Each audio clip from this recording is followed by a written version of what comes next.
사랑하는 청년들이여, 예수를 만난 사람들, 오늘로 이제 8번째 시간입니다. 오늘 아주 특별한 인물이죠. 빌라도예요. 빌라도.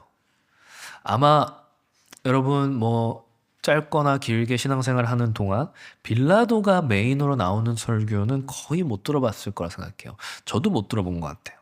그러니까 십자가가 메인인 설교에 보통 조연으로 등장하는 게 빌라도인데, 오늘은 예수를 만난 사람들로서 이 빌라도를 좀 자세히 들여다보려고 해요. 지난번 이 나사로 설교에서 무덤을 열고 나사로를 꺼내신 주님이 이제는 그 무덤으로 들어가시는 십자가의 이야기, 나사로를 살리신 분께서 자신의 목숨을 내놓으시는 이야기, 그 이야기의 한가운데 빌런으로 등장하는 인물이죠. 본디오 빌라도. 본디오 빌라도. 여러분 혹시 조금 불쌍하다고 생각하지는 않으셨나요? 그렇게 생각해 오지는 않으셨나요? 이 사람 그렇게 잘못한 것 같지 않은데 성경을 보면 왜 2000년이 넘도록 사도신경에 이름을 올려서 수많은 그리스도인들의 입술을 통해 예수를 죽인 대표적인 인물로 저주에 가까운 고백을 받아야 하나? 오늘 설교와는 결이 좀 다르지만 잘 생각해 보세요, 여러분. 사도신경이 뭐예요? 우리는 사도신경으로 뭐 한다고 하죠? 신앙 고백을 한다고 하죠. 신앙 고백은 뭐예요? 신앙을 고백하는 것. 우리의 믿음, 그 믿음의 내용의 고백이 신앙 고백이죠.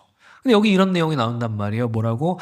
본디오 빌라도에게 고난을 받으셨다. 누가? 그리스도께서. 이게 우리 신앙이라는 거예요. 이게 우리 믿음이라는 거예요. 여러분, 이게 어떤 의미겠어요? 청년들이요, 신앙 고백은 기도가 아니에요. 신앙 고백은 우리를 위한 거예요.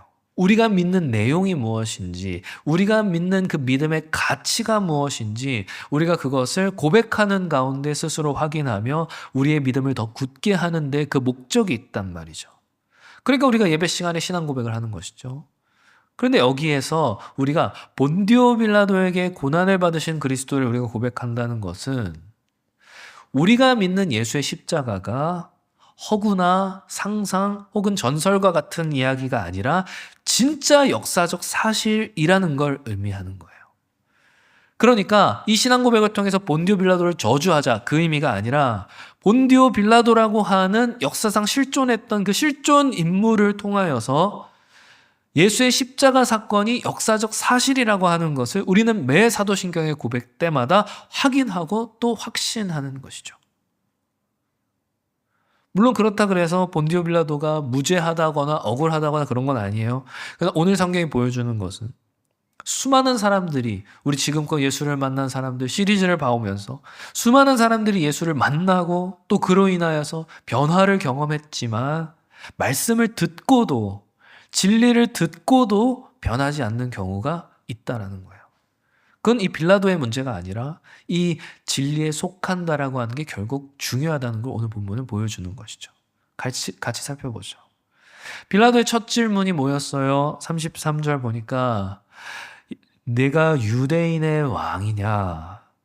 여러분, 왕이냐고 물어요. 이 질문의 프레임 자체가 굉장히 정치적이죠. 무슨 말이냐면 빌라도에게 있어서 왕이라는 것은 로마의 황제인 가이사의 경쟁자, 카이사르의 경쟁자 반란의 수괴를 뜻할 뿐이라는 거예요. 그러니까 지금 애초에 빌라도에게는 영적 진리 이런 것은 관심 바깥이에요. 근데 예수님의 대답이 이상하죠. 뭐라고 대답하세요? 34절, 이유는 내가 스스로 한 말이냐? 아니면 다른 사람들이 나에 대해서 너에게 한 말이냐? 지금 예수님이 묻고 계세요. 답하기는커녕. 놀랍죠? 지금 신문당해야 마땅한 피고가 신문관인 빌라도를 도리어 신문하는 거예요. 너는 지금 너의 질문을 하는 거냐? 아니면 남의 질문을 대리하여 질문하는 거냐? 빌라도는 자기가 심판자인 줄 알았는데 지금 오히려 주님께 역으로 신문당하고 있죠. 그리고 오늘 본문 36절이 나오는 겁니다.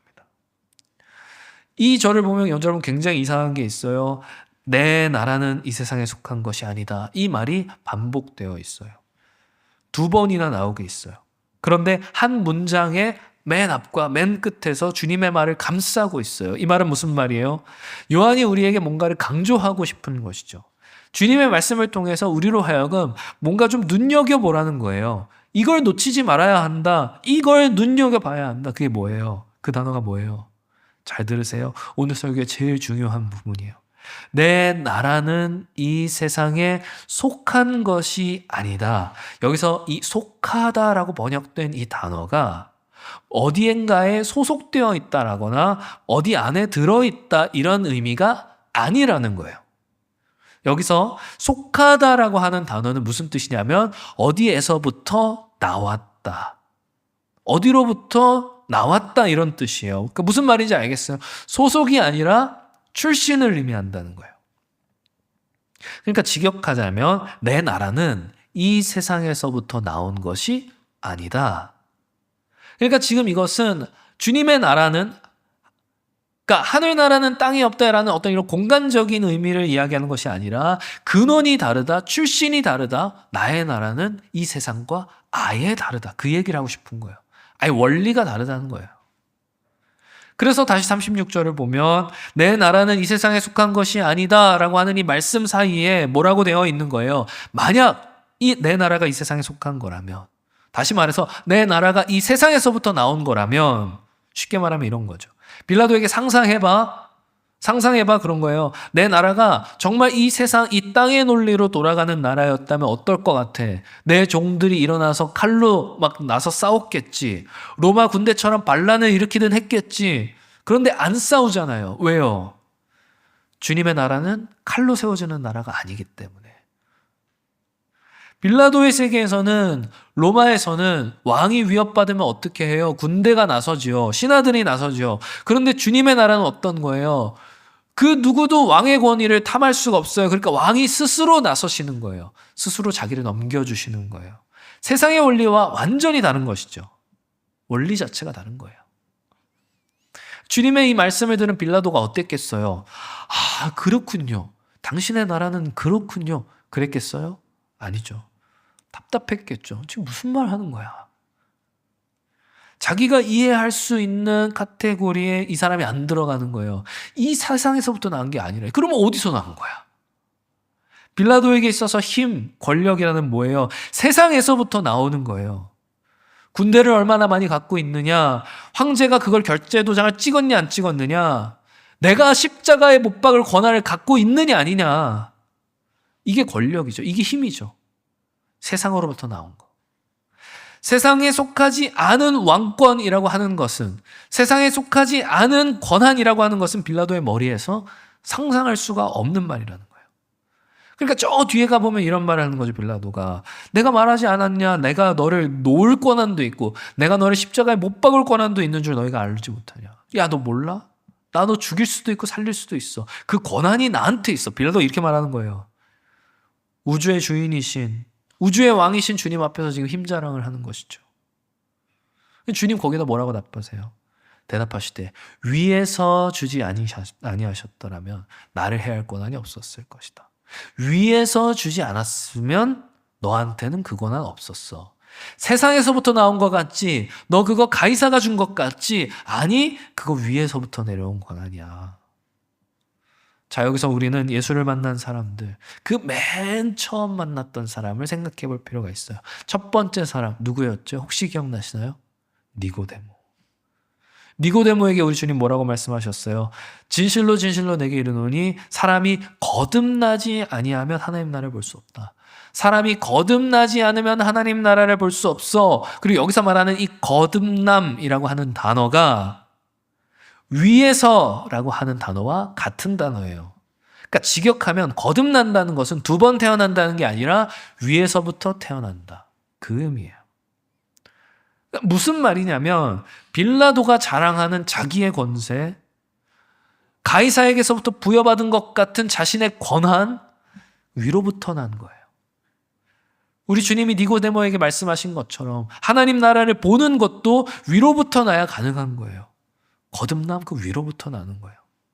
주님의 나라는 이 땅, 이 아래서부터 온 것이 아니라 저 위로부터 온 거라는 말이에요. 우리 주님의 출신이 저 위, 저 하늘이라는 겁니다. 내 나라는 저기에서부터 왔다. 이해가 됐어요?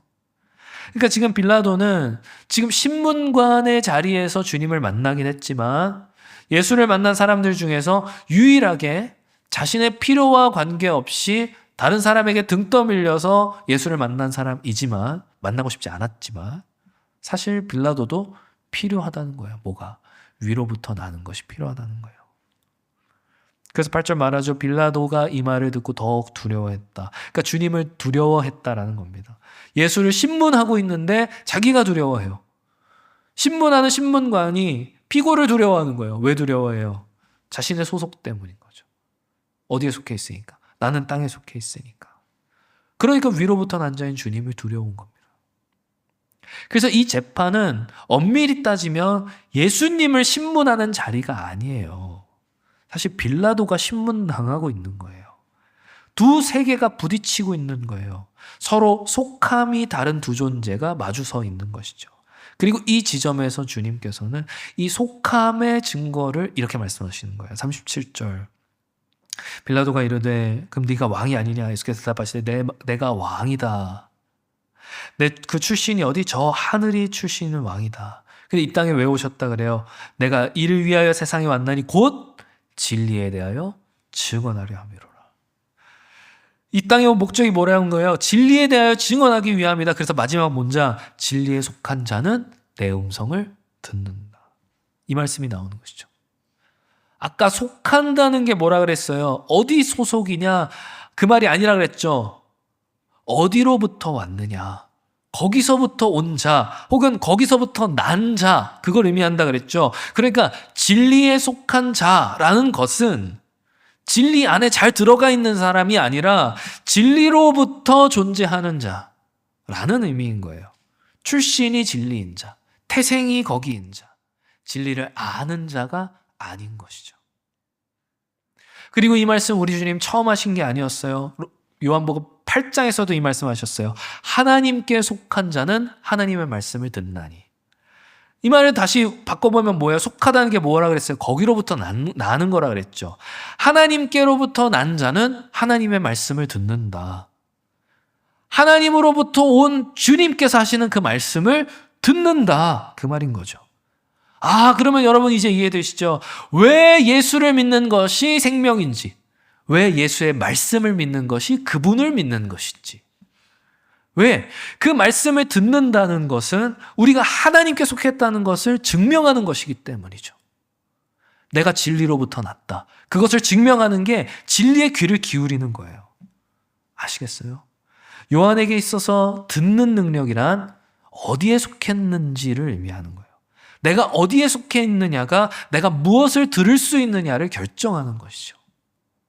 그래서 주님은 이런 말씀도 하세요. 8장. 너희는 너희 아비 마귀에게서 났다. 이 말은 뭐예요? 사람은 둘 중에 하나에 속한다는 거예요. 하나님에게서부터 나거나 아니면 마귀에서부터 나거나.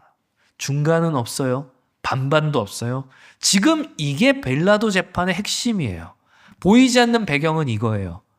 하나님께로부터 난 자, 그리고 마귀에게서부터 난 자. 잘 보세요. 빌라도가 예수께 되물어요. 38절 보니까 진리가 무엇이냐? 묻기는 물었어요. 진리가 뭐냐? 그런데 궁금한 건 아니었어요. 어떻게 알아요? 묻기만 하고 대답은 안 듣잖아요. 질문은 던지는데 대답을 안 듣잖아요. 진리가 무엇이냐 하고 돌아서잖아요. 들을 귀가 없는 거예요. 진리가 눈 앞에 있는데 안 보이는 거예요. 안 들리는 거예요. 귀가 막혀서가 아니죠. 속하지 않았으니까 들을 수가 없는 것이죠. 빌라도 바보 아니에요. 어리석은 사람이었으면 이 중요한 예루살렘이라고 하는 도시에서 이런 중요한 관직을 맡을 수조차 없었어요. 그러니까 뭐라 그래요? 나는 이 사람에게서 아무 죄도 찾을 수가 없다. 진리에는 관심이 없어도, 진리가 눈앞에 있어도 알아보지 못해도 합리적인 판단은 한다고요. 예수가 무죄하다는 것 정도는 안다고요. 그런데 그게 구원자로 영접하는 것은 아닌 것이죠. 진리를 듣지 않아요. 예수의 무죄를 인정하는 것과 진리의 말씀을 예수로부터 듣는 것은 전혀 다른 얘기라는 거예요. 빌라도도 주님과 대화를 나눴어요. 질문도 던졌어요. 그런데 진리는 안 들어요. 자기가 듣고 싶은 것만 듣고 보고 싶은 것만 보는 거예요. 사랑하는 청년들이요, 예수가 좋은 분이라는 사실에 고개를 끄덕이는 것과 그 앞에 무릎이 꺾이는 것은 전혀 다른 이야기예요. 빌라도는 고개는 끄덕였을지 몰라요. 그런데 무릎은 꺾이지 않았죠. 진리에 속한 자가 아니었기 때문에. 진리가 무엇이냐? 자기 할 말만 하고 예수로부터 등을 돌리는 빌라도에게 주님은 더 이상 말씀하지 않으세요. 진리를 듣지 아니하려는 자에게 진리 역시도 침묵하는 거예요. 이 침묵이 가장 무서운 심판이죠. 들을 수 없는 거. 이사야에도 나오지 않습니까? 듣지 못하고 보지 못하는 심판. 나사로와 비교하면 얼마나 많이 달라요. 나사로는 심지어 시체인데도 들었어요. 근데 빌라도는 두 귀가 멀쩡한데도 못 듣죠. 속한다는 것의 차이가 어마어마한 거예요. 이 속함의 차이. 이걸 결정적으로 보여준 인물이 나와요. 예수를 만난 사람은 아닌데 오늘 본문에 등장하는 사람이에요. 오늘 설교에서 너무 중요한 인물이에요. 빌라도는 아니고 누굴지 궁금하죠? 맞춰볼 사람. 당시에 명절이 되면 총독이 죄수 하나를 풀어주는 관례가 있었어요. 빌라도는 예수가 무죄한 걸 알았기 때문에 자기가 예수를 심판하기가 좀 부담스러웠어요. 그렇다고 성난 군중을 외면할 수 없잖아요. 그러니까 야 그래 예수를 유죄라 치자. 그런데 명절이니까 내가 사면하는 걸로 하자. 그 합의하자는 거예요. 니들 요구대로 내가 유죄 판결을 내릴게. 대신 풀어줄 테니까 들어줘. 그러면서 절대 풀어줘서는 안 될 죄수 하나를 데려오는 거죠. 누구요? 바라바. 이 흉악범 바라바와 예수 둘 중에 하나를 선택해라. 군중의 양심에 기대어서 자기 짐을 덜어보려고 하는 비겁한 꼼수였던 것이죠. 청년들이요, 잘 보세요. 아주 묘한 게 있어요. 바라바. 바라바라 이거 아니에요. 이거 아내가 하지 말라 그랬는데. 바라바 이름의 뜻이 뭔지 아세요? 바르 이건 아들이란 뜻이고 아바 이건 아버지란 뜻이에요. 그러면 바라바 이건 무슨 뜻이겠어요? 아버지의 아들이란 뜻이죠. 잠깐만요. 아버지의 아들? 아버지의 아들. 지금 이 재판장의 아버지의 아들은 한 명이 아니죠. 아까 우리 봤었잖아요. 44절. 너희는 너희 아비 마귀에게서 났으니. 요한복음에서 아버지가 대체 누구냐라고 하는 것은 굉장히 중요한 질문이에요. 근데 이 재판에 그 질문이 친히 육신을 입고 서 있는 것이죠. 한쪽은 진짜 하나님 아버지의 아들, 그리고 다른 한쪽은 살인과 폭동의 아들, 마귀의 아들. 한쪽은 하나님으로부터 온 자, 다른 한쪽은 마귀로부터 온 자. 두 소속이 이 재판장에서 나란히 서 있는 거예요. 두 속함이. 그리고 이 말도 안 되는 재판에서 벌어지는 사건이 뭐예요? 군중이 뭐라고 요구하는 거예요? 40절. 이 사람이 아니라 바라바라 하니 바라바는 강도였더라. 가짜 아버지의 아들을 풀어주기 위하여서 진짜 아버지의 아들이 사형을 당하는 것. 그게 십자가였고 이 재판의 본질이었어요. 마귀의 아들을 살리기 위해 하나님의 아들이 십자가에 달린 것. 십자가의 위대한 교환인 거예요. 그래요, 맞아요. 우리가 바로 저 바라바였던 것이죠. 마귀에서부터 난 자, 그게 하나님께로부터 난 자로 다시 태어나려면 뭐가 필요했겠어요? 진짜 아들이 그 자를 대신해서 감옥에 대신 들어가야 했던 것이죠. 위로부터 나야 한다. 거듭나야 하나님 나를 볼 수 있다. 그러면 우리가 어떻게 하나님의 자녀가 되는가? 깨달아서 되는가? 아니요. 우리 의지로 되는가? 아니요. 우리 결단으로 되는가? 아니요. 교환이 있어야 돼요. 누가 대신 들어가야 돼요. 19장 5절. 예수께서 가시관을 쓰고 자색 옷을 입고 나오시니 말하죠. 보라 이 사람이라. 채찍질로 피투성이가 된 예수를 군중에게 보여줘요. 최대한 불쌍하게 보이려고 해서 어떻게든 무마하려고 했던 것이지만 요한은 이 장면에서 우리에게 전혀 다른 걸 보라는 거예요. 뭘요? 바라바를 대신하여 찢기신 하나님의 아들. 우리를 대신하여 찢기신 하나님의 아들을 봐야 된다. 바라바가 바로 우리다. 그걸 보여주는 것이죠. 군중은 말해요. 뭐라고?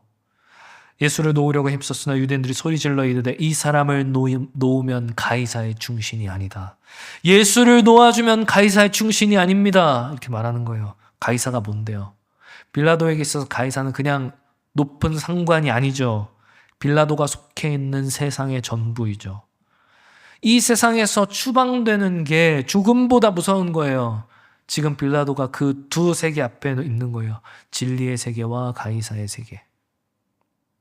진리보다 군중의 소리가 컸고 영원한 생명보다 가이사가 소중했던 것이죠. 두려움이 양심을 삼켜버린 것이죠. 어디에 속하여 있는지가 드러나게 되는 것이죠. 진리에 속하지 않은 자는 진리를 눈앞에 두고도 가이사를 택할 수밖에 없는 거예요. 그러니까 빌라도가 내렸던 사형 판결은 예수께 대한 것이 아니라 자기 스스로에 대한 사형 판결이었던 거예요. 진리를 외면한 자, 사형이 마땅하다. 대제사장들이 뭐라 그래요? 15절 없이 하소서 그를 십자가에 못 박게 하소서. 빌라도가 이르되 내가 너희 왕을 십자가에 못 박으랴. 제사장이 말하죠. 가이사 외에는 우리에게 왕이 없습니다. 누가 이렇게 말한다고요? 대제사장들이. 뭐라고요? 가이사 외에는 우리에게 왕이 없습니다. 말이 되냐고요? 대제사장이잖아요. 하나님만이 우리의 왕이십니다. 그렇게 고백해야 할 제사장들이 이방 황제를 자신들의 유일한 왕으로 고백하는 거예요. 그들이 어디에 속해 있는지를 보여주는 거죠. 우리 역시도 가이사에 속해 있다. 그렇게 말하는 거예요. 과거로 돌아가 이스라엘이 사무엘에게 사울을 왕으로 세워달라고 했을 때, 우리도 저 이방과 같은 왕을 세워달라고 요청했을 때 하나님 뭐라고 말씀하세요? 저들이 너를 버린 것이 아니라, 사무엘 너를 버린 것이 아니라 나를 버린 것이다. 이스라엘이 하나님을 왕으로 삼기를 거부하는 것이 여기서 절정을 이루는 겁니다. 그 역사의 절정. 어떻게요? 왕이신 하나님을 죽이기까지 하는 거죠. 그렇게 가이사를 왕으로 삼는 거예요. 아이러니하죠? 19절 보니까 빌라도가 패를 써서 십자가 위에 붙이니 나사렛 예수 유대인의 왕. 나사렛 예수 유대인의 왕. 유대인들이 아까 뭐라 그랬어요? 우리 왕은 가이사다 그랬잖아요. 근데 빌라도가 말하는 거예요. 자, 여기 너희가 못 박은 너희 왕이다. 유대인들이 항의해요. 뭐라고? 유대인의 왕 아닙니다. 자칭 유대인의 왕이라고 써주셔. 근데 빌라도가 뭐라 그럽니까? 내가 쓸 것을 썼다. 마땅히 써야 할 걸 썼다. 이 사건 통해서 뭐가 보여줘요? 결국 이 장면을 기록에 남겼더니 어떻게 보여요? 자신의 왕을 못 박은 유대인들과 자신의 손에 못 박힌 왕. 이 재판 내내 이 왕이라는 얘기가 계속 나와요. 역설적이게도 사형 선고의 현장에서 주님의 왕권이 가장 생생하게 선포되는 거예요. 사랑하는 청년들이요. 우리 안에도 다 빌라도가 있죠. 무엇이 진리인 줄 알면서도, 무엇이 하나님의 뜻인지 알면서도 눈앞의 이익 때문에 침묵하는 비겁한 자아가 우리에게도 있죠. 직장에서, 학교에서, 관계 안에서 무엇이 옳은지 알면서도 평판 때문에, 눈치 때문에, 밥줄 때문에 넘겨주는 순간들. 우리 역시도 우리의 일상에서 가이사 외에는 왕이 없나이다. 그렇게 고백하며 사는 것이죠. 동시에 우리는 바라바이기도 해요. 감옥에 갇혀 사형을 기다리는 죄수. 스스로 감옥문을 열고 나올 수가 없는 자. 결단으로 자신의 속함을 바꿀 수 없는 자. 마귀의 아들. 심판이 예정된 자. 그게 바로 우리인 것이죠. 사도신경에서 본디오 빌라도의 이름이 매주 불리는 이유가 있어요. 이 이름이 불릴 때마다 우리는 기억해야 되는 거예요. 뭘? 우리가 바로 저 빌라도고 우리가 바로 저 바라바라고 하는 것을. 진짜 아들께서, 진짜 아버지의 아들께서 우리를 대신하여 십자가에 넘겨주셨다는 것을. 빌라도의 재판석에서 선고되었던 사형은 사실은 우리에게 내려진 사형이었다는 것을. 그리고 우리가 받아 마땅한 그 사형을 하나님의 아들이 대신 받으셨다는 것을 우리는 기억해야 하는 것이죠. 나사로는 무덤에서도 나오라는 주의 말씀을 듣고 살아났어요. 그런데 빌라도는 이 대낮에 신문관의 자리에서도 진리를 보고도 못 보고 가이사를 택하는 거예요. 차이가 뭐예요? 출신, 능력, 재능, 결단 아니 이쪽은 시체라니까요. 말씀이 먼저 생명으로 역사하는 것과 그렇지 않은 것의 차이였던 거예요.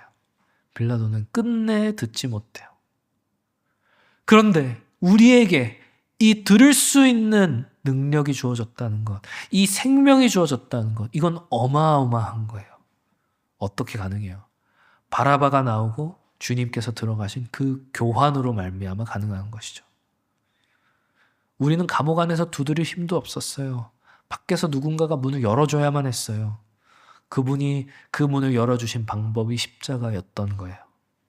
청년들이요. 진리를 알았다고 구원이 아니에요. 진리에 속해야 돼요. 진리 출신이어야 돼요. 그리고 그것은 십자가에서 만들어진 것이죠. 사랑하는 청년들이여, 말씀을 맺으려고 합니다. 빌라도는 진리를 눈앞에 두고도 진리가 무엇이냐 묻고 이내 돌아섰어요. 진리가 깨달음이었다면 그게 맞는 질문이었을 거예요. 그런데 진리는 살아있었죠. 자신의 눈앞에 있던 그분이 진리였던 것이죠. 하나님의 은혜가 없다면 우리 역시 빌라도예요. 진리를 알면서 진리를 보고도 가이사 편에 서는 게 우리예요. 그보다 더 본질적으로 우리는 바라바지요.